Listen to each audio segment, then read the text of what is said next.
Bonsoir à toutes et à tous, je suis ravie de vous retrouver sur Monaco Info à l'occasion de votre journal. Tout de suite, le sommaire de ce samedi 30 mars.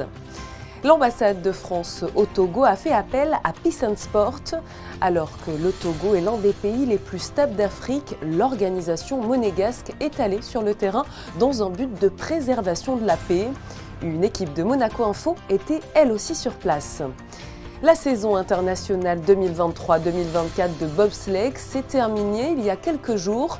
Pour nous parler des prestations des Monégasques, nous allons recevoir dans quelques instants le pilote de la principauté, Boris Vian.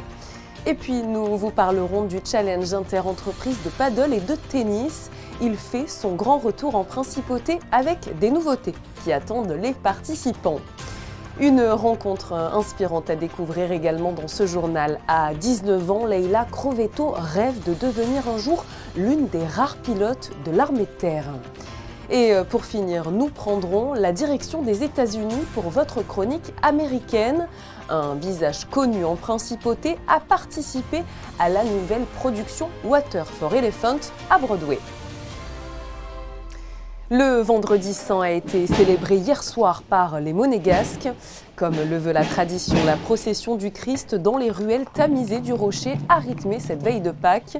La famille princière était réunie aux fenêtres du palais pour suivre cette procession et les chants qui l'accompagnaient.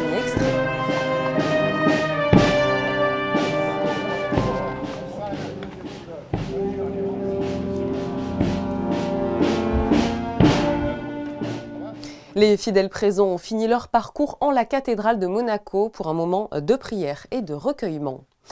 Dans une semaine, on célébrera partout dans le monde la journée internationale du sport au service du développement et de la paix. Un événement porté depuis de nombreuses années par l'organisation monégasque Peace and Sport qui lance à cette date sa campagne White Card. Cette semaine, des champions et acteurs de la paix de Peace and Sport étaient au Togo pour former des associations locales à leur méthodologie. Yannick Debevert et Sylvain Péroumal les ont suivis pour vous. Benjamin Boukpeti est l'une des figures les plus importantes du Togo. Le kayakiste est le premier et le seul médaillé olympique togolais. Membre du club des champions de la paix de Peace and Sport depuis 2009, il utilise désormais son aura et son expérience sur le terrain. Cette semaine, accompagné de ses collègues formateurs, il était chargé d'enseigner la méthodologie Peace and Sport à plusieurs associations togolaises, c'est-à-dire oublier la performance pour mettre les valeurs du sport au premier plan de l'enseignement.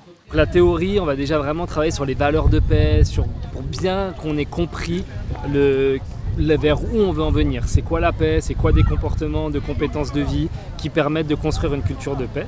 Et après, on va les préparer la séance avec eux, qu'ils sachent ce qu'ils vont faire, comme on note nos notes sur notre cahier. Et après, quand ils sont sur le terrain, c'est beaucoup du feedback en fait, pas beaucoup plus compliqué que ça, mais pour leur dire où est-ce qu'ils sont en lien avec leur préparation, les endroits où ils se font piéger, les endroits où la réalité elle nous rattrape, où est-ce qu'on doit s'adapter. Et voilà, on est surtout là pour les accompagner, parfois les porter un peu dans leur séance quand ça devient compliqué, pour qu'ils aient quand même une expérience d'une séance réussie. C'est à la demande de l'ambassade de France au Togo que l'organisation monégasque Peace and Sport est allée former 13 ONG togolaises à leur méthodologie de la paix par le sport. Un programme qui rentre dans l'appel à projet Fonds Équipe France, organisation de la société civile, lancé par le gouvernement français en cette année olympique. Nous partageons avec l'écosystème sportif togolais, et que ce soit les sportifs eux-mêmes, mais aussi tout ce qui tourne autour du sport, et je dois le dire aussi, le gouvernement togolais, ce constat que le sport, au-delà des enjeux strictement sportifs et de performance eux-mêmes, est un véritable moteur pour développer la société et notamment pour participer à l'inclusion de la jeunesse dans le vivre ensemble. 2 membres de chaque association étaient présents sur la formation qui s'est déroulée dans une école primaire de Lomé, la capitale du pays. 2 matinées de théorie pour 2 après-midi de pratique, un temps assez restreint qui a tout de même permis d'installer de bonnes bases pédagogiques que chacun devra ensuite adapter à ses activités. C'est ce que nous avons eu en théorie, que nous avons essayé de mettre en pratique, mais comme nous sommes au début, ça ne peut pas toujours bien rimer avec ce que nous avons eu en théorie, mais avec le temps, je crois qu'on sera dans le bain et ça pourra vraiment aller. Cette formation Peace and Sport à Lomé était une grande réussite. Un suivi des associations sera assuré tout au long de l'année par Jean Simédo, le coordinateur local de Peace and Sport, avant des événements de plus grande envergure au Togo et dans cette région de l'Afrique de l'Ouest. Le bobsleigh monégasque continue de briller à l'international en 2024 avec une 7e place au championnat du monde à Winterberg. Boris Vian confirme son choix gagnant de devenir pilote et il est présent sur Monaco Info pour faire justement le bilan de la saison qui vient tout juste de se terminer. Bonsoir à vous Boris. Bonsoir. Alors la saison de bobsleigh s'est terminée cette semaine. Quel bilan vous faites justement de vos performances ? Alors oui, elle s'est terminée la semaine dernière. C'était une bonne saison, toujours en apprentissage de ce nouveau rôle de pilote. On a fait un beau championnat du monde où on a pris la 7e place. Et en soi, c'est une belle saison. On a fait une 8e place en Coupe du Monde sur la place d'Eagle. C'est 2 top 10, donc c'est une saison qui promet de belles choses pour les saisons à venir. Les championnats du monde, vous l'avez abordé, de bobsleigh se sont déroulés à Winterberg en Allemagne et vous y avez décroché avec votre coéquipier une très belle 7e place. Racontez-nous un petit peu vos ressentis sur cette compétition en particulier. Bon alors écoutez, déjà c'était fantastique parce que c'est en Allemagne et c'est quand même le pays du bobsleigh. Ce qui fait qu'il y avait à peu près 15 000 ou 20 000 spectateurs et dans notre sport c'est quand même rare. Donc ça nous amène des bons moments, des beaux souvenirs. Et oui, c'était une belle course, ça a été très vite au contact des meilleurs. On est 6e à la première manche, une petite faute à la 2e manche qui nous fait reculer d'un pas. Et après les pilotes qui étaient devant moi ont énormément d'expérience, donc j'ai pas su leur prendre la place pour être sur la place du petit podium, donc 3, 4, 5, 6. Et bon, alors on finit malheureusement au pied de ce petit podium, mais c'est quand même un très bon résultat pour Monaco, oui. Cette 7e place est venue un petit peu confirmer les résultats très encourageants avec un début de saison qui avait commencé, c'est vrai, sous les meilleurs auspices. C'est vrai, on avait commencé la saison à la Coupe du Monde de La Plagne en France et j'avais eu des petits problèmes de pilotage. On avait fait la 2e poussée de cette Coupe du Monde, donc la 2e poussée mondiale, c'était très très important et très intéressant. Ça confirmait un petit peu la base du projet. Donc moi, étant pousseur et passant pilote, on comptait vachement sur des chronos de poussée très forts et oui, ça avait confirmé un petit peu ce choix. Justement, depuis l'arrêt de votre ancien coéquipier Rudy Rinaldi, vous avez fait le choix de travailler comme un acharné pour passer au pilotage avec à vos côtés un ami de longue date, Antoine Riou. Comment vous avez vécu tous ces changements? Il a fallu un petit peu s'adapter au fil des mois, je crois. Alors, il a fallu s'adapter. Maintenant, c'est un projet que j'avais en tête depuis très longtemps, hein, depuis les Jeux Olympiques de Pyeongchang en 2018. Mais je voulais vraiment finir sur une belle note avec Rudy, donc on a tiré jusqu'au 2022 ensemble pour écrire cette belle histoire. Et alors oui, bien sûr, c'est un changement de rôle très important et on va dire qu'on a dû redoubler d'efforts pour, comment dire, on va dire qu'en fait pour faire un bon pilote, ça demande entre 6 et 8 ans et moi j'ai pas ce temps-là, j'ai déjà 31 ans, donc la fin de carrière elle va plus trop tarder, donc il a fallu qu'on travaille énormément et qu'on gagne du temps sur ce temps de développement pilote. Et on a fait un gros travail avec Bruno Minjon, donc qui est le coach de ligne. Et ça commence à porter ses fruits et c'est génial. Qu'est-ce qui a finalement changé dans votre préparation avec ce nouveau rôle? Je crois que vous êtes vraiment très bien entouré au quotidien. Alors oui, on a la chance d'être très bien entouré. On est coaché par Bruno Minjon, qui a été champion du monde en tant que pilote de bobsleigh et médaillé olympique pour l'équipe de France. Et alors en même temps, ça a tout changé et en même temps pas grand-chose. C'est bizarre puisque on est quand même, on va dire, 6 mois de l'année à faire de la préparation physique ici à Monaco. Ce qui fait que pour la préparation physique, rien n'a changé. On s'entraîne toujours autant et c'est les mêmes séances. Après l'hiver, effectivement, ça demande, j'ai envie de dire, ça demande beaucoup plus de travail. Alors pas parce que le rôle de pilote est plus important que le rôle de pousseur, mais parce que comme je suis débutant dans ce rôle, il a fallu que je passe beaucoup de temps sur des analyses vidéo. Donc on va dire, je passe mes journées à faire ça et ça me prend beaucoup de temps, mais voilà, je suis passionné et du coup c'est du plaisir.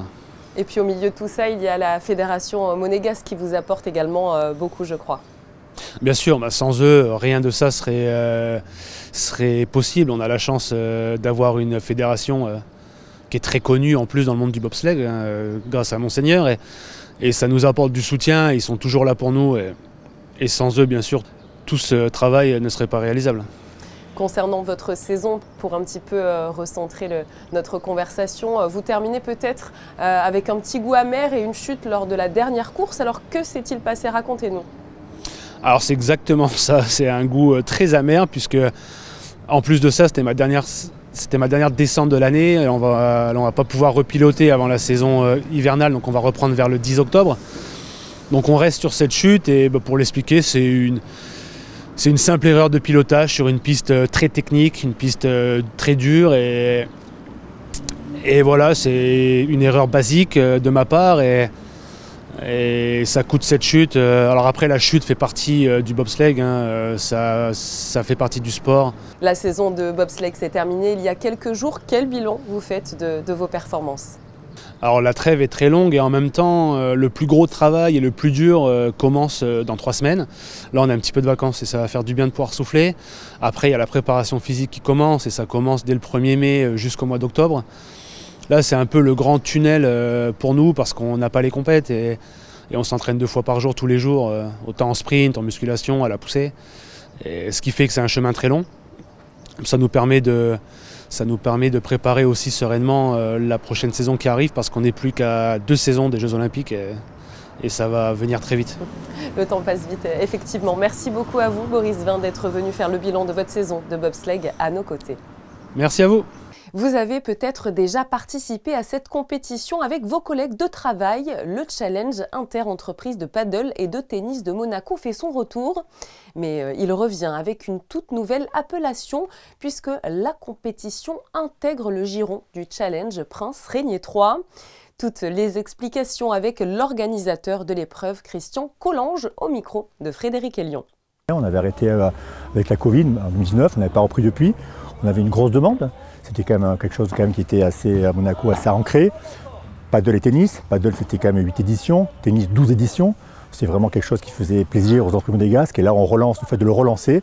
On a sonné un petit peu les entreprises monégasques et c'est reparti comme avant. Pour une reprise, on a pris en cours d'année. Cette année, on a pris vraiment en pleine saison. L'année prochaine, on fera sur plus de mois. Là, aujourd'hui, on a pratiquement 14 équipes en paddle, ce qui est très important. On va être autour de 8 équipes en tennis. Pour nous, on correspond à 22 entreprises. Pour un cours de saison comme ça, pour nous, c'était presque inespéré, quoi. Les matchs se joueront le samedi fin d'après-midi et dimanche fin d'après-midi, que ce soit pour le paddle.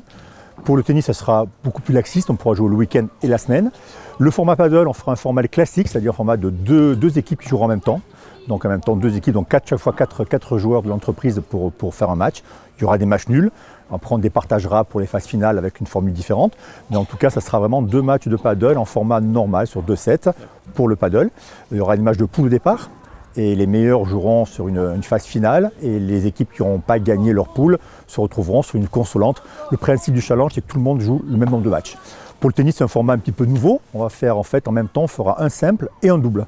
Donc en alternance, donc chaque fois il y aura 3 joueurs.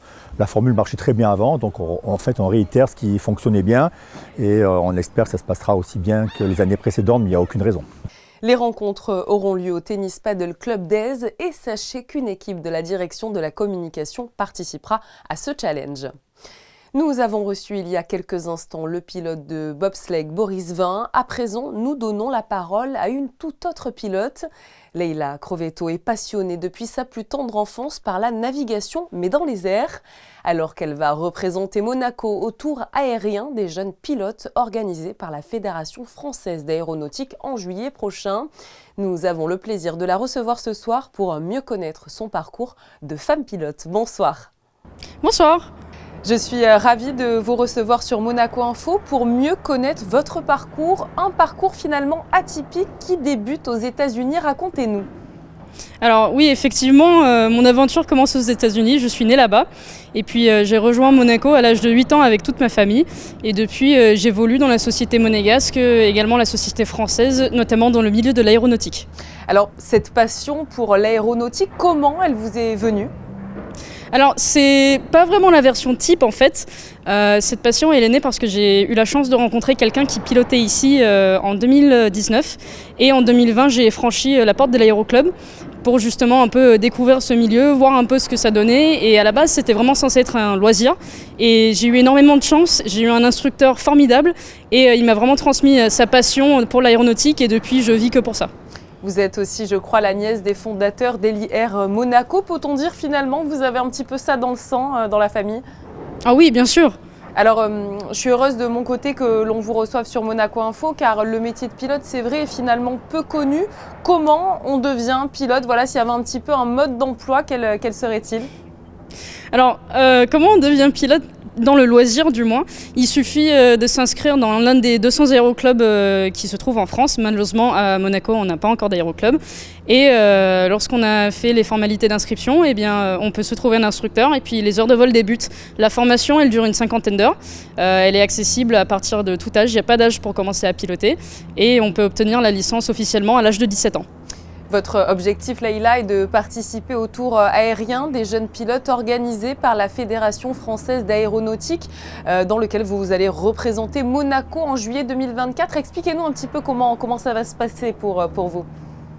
Alors, l'aventure du tour, pour moi, c'est quelque chose qui a débuté début janvier. Je suis sur le projet depuis début janvier. Je cherche des sponsors, des mécènes, des parrains, des personnes pour m'accompagner, pour m'épauler dans ce tour. Et là, aujourd'hui, je viens à peine de revenir, excusez-moi, de ma navigation de présélection. Donc, c'est la première épreuve dans le processus. En gros, j'étais toute seule à bord. Mon instructeur, Elliot Sarut, m'a préparé une navigation que j'ai par la suite posée sur papier pour aller la voler toute seule. Et là, j'en reviens à peine. Ensuite, il y a une épreuve nationale qui se déroule à Paris, une épreuve théorique et puis ensuite un entretien individuel. Et ensuite, mi-mai, on sait si on est sélectionné ou pas. Et si je suis sélectionnée, eh bien, début juillet, je pars faire un tour de France.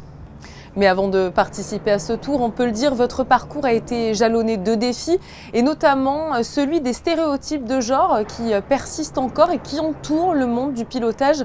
À quoi avez-vous justement été confrontée, Leïla ? Eh bien, c'est vrai que c'est encore un milieu qui est vachement masculin. Il y a beaucoup de personnes qui pensent que les femmes ne peuvent pas être pilotes. Les femmes d'abord, comme je vous ai expliqué auparavant, on a déjà reçu des appels à l'aéroclub de la part de jeunes femmes comme moi qui nous demandaient l'autorisation de venir piloter chez nous parce qu'elles ne savaient pas si elles pouvaient le faire, si elles avaient le droit de le faire. Donc il y a déjà ce pas à franchir. Ensuite, comme c'est un milieu très masculin, eh bien, on est vraiment entouré d'hommes en fait. Il faut vraiment creuser sa place et c'est très difficile. Alors qu'est-ce que vous diriez peut-être à ces jeunes femmes qui rêvent, tout comme vous, de devenir pilote ? Il faut oser, voilà, il faut oser, il faut franchir la porte de l'aéroclub, il faut faire son premier vol, il faut que cette passion soit transmise et il faut vraiment s'immerger dans ce monde puisque c'est tellement génial et c'est dommage de louper ça. Concernant, Leïla, vos ambitions, vous désirez embrasser une carrière de pilote d'hélicoptère militaire. Quelles sont les prochaines étapes pour vous pour peut-être y parvenir ? Alors, pour justement pouvoir accéder à cette carrière, actuellement je prépare un BTS aéronautique. La carrière de pilote d'hélicoptère dans l'armée, elle est accessible à partir du niveau bac, mais je voulais quand même avoir un diplôme au cas où. Donc je prépare mon BTS et ensuite, en juin dans 2 ans, je vais tenter les sélections pour justement prétendre à rentrer dans l'armée et piloter pour eux. Merci beaucoup à vous, Leïla Crovetto, de nous avoir dévoilé votre parcours de pilote sur Monaco Info. Merci à vous. Allez, nous prenons la direction des États-Unis où a d'ailleurs grandi notre invitée Leïla Crovetto. Mais nous rejoignons notre correspondante permanente Alexandra Pani. On vous retrouve, Alexandra, dans le célèbre quartier des spectacles pour cette nouvelle chronique américaine. Vous nous amenez sur le tapis rouge d'un tout nouveau Broadway Show. Bonsoir. Bonsoir à vous, je me trouve en plein quartier de Broadway. Effectivement, si la presse s'est réunie ce soir, c'est pour assister à la nouvelle production Water for the Elephant. Dans cette nouvelle adaptation, nous allons retrouver un visage connu en principauté, Nicolas Gelmoni. Je vous propose de regarder tout de suite le reportage. Le cirque et son univers, Nicolas Gelmoni embarque aujourd'hui pour une nouvelle aventure à Broadway. Un retour aux sources puisque c'est ici même qu'il avait obtenu son premier contrat en tant que tout jeune artiste. Il y a 10 ans, j'avais commencé ma carrière ici, le théâtre juste à côté de celui-là. Et voilà, après une belle carrière de 10 ans là, de revenir ici. Et cette fois, c'est vraiment comme un spectacle que j'ai commencé il y a 4 ans, on a commencé, on a fait les premiers workshops là-dessus. Tout le travail des derniers mois où on n'a pas arrêté, des très très longues journées de répétition, ensuite comme tout ce qui est les éléments techniques et ça. Et là, ça fait déjà 3 semaines qu'on a fait les avant-premières, de recevoir notre premier public. Et là, c'est la consécration de tout notre travail. Et c'est dans l'adaptation musicale du célèbre roman de Sarah Gruen, Water for Elephants, que l'on retrouve Nicolas. Le spectacle est basé un petit peu plus sur le livre que sur le film. Et encore, on a mis une touche un petit peu différente. Les chansons sont magnifiques. C'est un beau spectacle. C'est vraiment pour toute la famille. Tout le monde va être content. On a vraiment de tout. À ses côtés, une équipe de 30 comédiens et circassiens se partage la scène. Chacun apprend à connaître l'univers propre de ces deux mondes. C'est un challenge aussi pour moi. Moi, je viens du théâtre, mais j'ai parti à faire le clown il y a 25 ans. Alors, j'ai joué le rôle de clown dans plusieurs cirques et spectacles, principalement en France, beaucoup. Et après, quand ça arrivait qu'il y a une histoire dans un musical theatre, une histoire d'un cirque, ils ont besoin d'un petit homme qui fait du clown pour faire ce rôle, j'étais ravi. Après, il faut danser, chanter, faire le marionnette. Alors, c'est très demandant, mais j'adore apprendre des choses aussi en même temps. Donc là, on parle de 10 ans de travail, mais en fait, le spectacle, c'est comme un millefeuille c'est plein de couches de gens qui ont réussi à travailler ensemble, la musique, oui, les costumes comme dans un vrai spectacle, mais il y a aussi l'écrivain, Sarah Gruen, donc toute l'histoire, tout ce qui a été mis en script au niveau du théâtre, et puis à la sauce Broadway, le théâtre qui a été complètement rénové, comme adapté pour nous, pour accueillir le cirque. Et puis il y a les artistes de cirque qui arrivent un peu là-dedans, comme d'hab, on arrive, on dit ah ouais, New York, trop bien, ok, Times Square, ok. Puis après, on apprend aussi, et puis on découvre en fait, c'est complètement dingue. Water for Elephants, de l'eau pour les éléphants, version française, raconte l'histoire de Jacob Jankowski, un jeune homme qui vient de perdre tout ce qu'il avait de plus précieux et trouve refuge par hasard au sein d'une compagnie de cirque. Conté à travers les souvenirs du vieux monsieur Jankowski, interprété par le brillant Greg Edelman, habitué de Broadway. Sometimes within Broadway opening, I've been fortunate enough to do quite a few of these, and sometimes though you feel, I've been at some shows that, you know, weren't ready to be seen by the audience, much less the New York Times. Sometimes you're not so sure because the audience response is not quite there. But this is a show that, you know, there's a good feeling about it. Audiences are enjoying it, we're enjoying performing it, and so there's a nice sort of calm that's fallen over the cast. We're very excited about tonight, but we're also grateful and happy to be here. It's telling a great story. Sa version jeune, vous la reconnaîtrez sûrement, plus connue pour ses rôles dans les séries Glee ou The Flash. Grant Gustin fait aujourd'hui ses débuts sur Broadway, mais le théâtre est pour lui une vieille histoire d'amour. It's incredible. I mean, it's such a special group of people. It's such a special show. I started doing theater when I was 10 years old, I hadn't been on stage since I was 21, and I'm 34 now. So it had been a while, but it felt like coming home, and it's pretty special. I mean, it was my first love as an actor, and it brings me a lot of joy to get to be doing it again. Elle est le rayon de soleil de la pièce. Isabelle McCalla interprète une brillante Marlena. I speak a little bit of French. Je suis très heureuse. C'est un rêve. Et I'm very happy. The music made me say yes. Our fantastic director, Jessica Stone, made me say yes. And what else? And my lovely Nico, who I love so much. He's my brother, my evil twin, I say. Oh, you came and visited I came to Monaco already. because of this show and because of my relationship with him. He's the best. I love it. And I think it's a story that's so universal. I think that everybody knows what it's like to lose, and everybody knows what it's like to start over. And I'm so excited to be a part of a show that celebrates that. Un spectacle pour toute la famille qui reprend les codes du cirque traditionnel que l'on connaît bien en principauté. Les shows de Broadway sont des incontournables lorsque l'on visite New York, alors pourquoi pas y ajouter cette nouvelle pièce qui deviendra sans aucun doute un grand classique. Nous retournons en principauté avec la bière blanche de la brasserie de Monaco qui a été distinguée parmi 1858 boissons en compétition. Elle remporte ainsi la médaille d'or au prestigieux concours international de Lyon qui s'est déroulé les 22 et 23 mars dernier. La bière blanche de la brasserie de Monaco est légère et son goût floral est plutôt amer. La brasserie de Monaco reçoit cette nouvelle belle distinction un an après avoir déjà obtenu une médaille d'argent pour sa bière blonde.